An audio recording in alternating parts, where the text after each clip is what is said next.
Hey parents and teachers, on this week's episode of Parent Insider, we will be discussing how your children are using social media, specifically focusing on privacy and online solicitation. Social media has become very popular among adolescents. To start off, let's define what a social networking site is.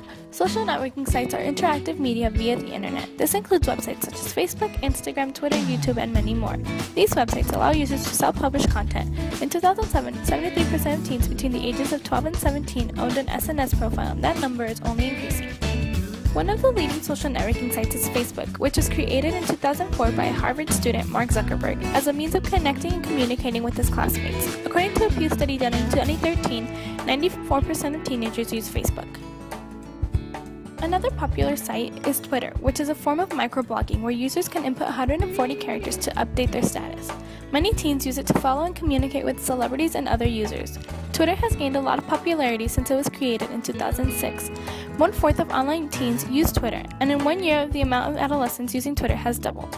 A reason why social media has been increasing is because of an increase in accessibility. 95% of teens own a cell phone, which makes it easier for them to access social media sites. In 2010, it was found that 22% of teenagers log onto their favorite social networking site more than 10 times a day, and that 18% of 8 to 10-year-olds use social media daily. So is social media good or bad? Social media is not inherently good or bad, but it depends on the type and frequency of use. We are going to address some of the consequences and then discuss how to reduce the risks and impacts of these issues. The first issue we are looking at is privacy. While adolescents are aware of privacy settings and 60% of teens manage their privacy settings, many adolescents are not concerned with third-party access. Information sharing via social media has increased since 2006.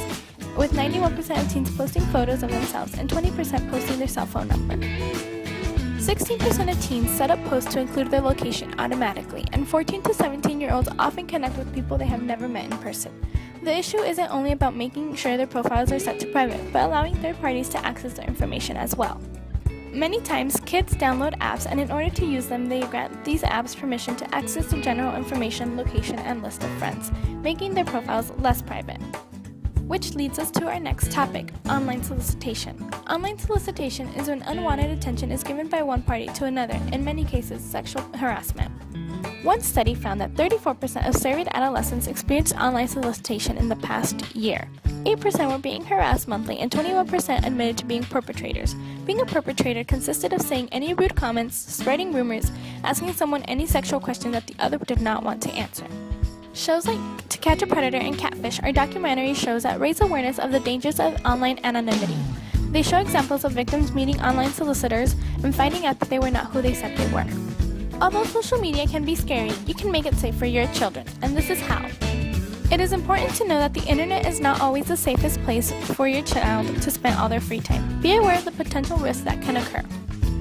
Although there are risks, it is important to understand that social media is a major part of the social life of a kid.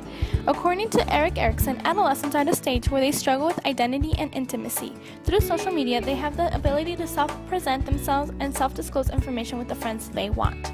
Because social media is important, we must educate children about the privacy issues and being careful of who they allow to view their information. Also educate them about the potential consequences. Evaluate the websites your child is using and know what the basic idea is behind the site. Look at who they have as friends and read the privacy regulations of the site. Make sure the sites are age appropriate as well. Lastly, it is incredibly important to communicate with your children. Let them know that you understand how important their social media is and encourage them to be aware of their content. Let them know that what goes on social media has major effects and encourage them to use positivity. Thank you for watching this week's edition of Parent Insider. Be sure to join us next week where we will be discussing child obesity and eating disorders in the media. Created using Powtoon.